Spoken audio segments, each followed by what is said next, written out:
Služba za zaštitu odraslih i starijih lica. Služba za zaštitu odraslih i starijih lica je unutrašnja organizaciona jedinica Centra za socijalni rad. Korisnici usluga. Korisnici usluga službe su punoletna lica od navršenih 26 godina do 65 godina. Odrasli korisnici i lica starija od 65 godina, stariji korisnici. Služba za zaštitu odraslih i starijih lica odlučuje sledećim pravima i uslugama.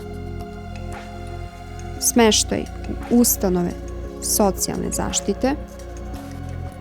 Smeštaj se pruža u okviru domova za stare i penzionere, u specijalizovanim domovima, kao i u prihvatilištu kada je smeštaj urgentan.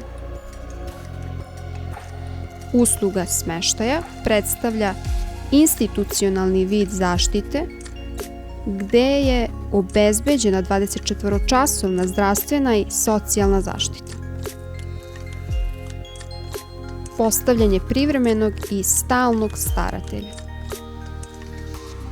Centar za socijalni rad kao organ starateljstva može da postavi privremenog staratelja licu radi privremene zaštite ličnosti, prava i interesa tog lica. Odlukom o postavljanju privremenog staratelja određuje se vrsta pravnog posla koju staratelj može preuzeti u zavisnosti od okolnosti svakog posebnog slučaja.